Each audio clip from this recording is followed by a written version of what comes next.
সালা লুঙ্গিটা কোথায় পরবো? সালা লুঙ্গিটা মাথায় পরেনি, যা হবে হবে, সালা দেখা যাবে। হ্যাঁ, লুঙ্গিটা মাথায় পরে এই বাচ্চাটাকে আমি কাঁধে নিয়ে চলে যাই জলের দিকে।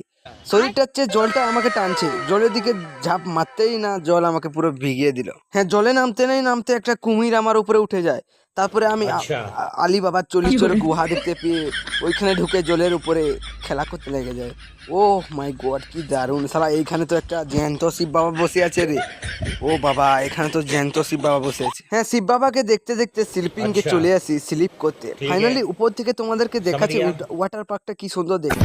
তারপরে আমিও ছোট বাচ্চার মতো উপর থেকে নিচে শিব বাবা হয়ে নিচে ঝাঁপ দিলাম। ও মাই গড, কি দারুণ মুহূর্ত! হ্যাঁ, স্লিপিং তো দেখেছো, তোমরা কি দেখেছো? আমাজন জঙ্গলের গুহা যেখান থেকে জল বেরোয় আর নিচে যায়, আমি ওইখানে ঢুকে পুরো নিচে পড়ে গেলাম। দেখতেই পাচ্ছ কি সুন্দর মুহূর্ত। আর এখানে একটা হেভি জায়গা দেখতে পাবে, ওইখানে জলের সৌন্দর্য মুহূর্ত, এবং এখানে জায়গাটা পুরো দারুণ বলতে গেলে। ভিডিওটা কেমন লাগলো অবশ্যই কমেন্ট করে জানাও। আর কার সাথে তোমরা যেতে পারো, এই গোপীবল্লভপুর থেকে 25 কিলোমিটার, বাড়িপুর থেকে 10 কিলোমিটার, এই গরমে যেতে পারো।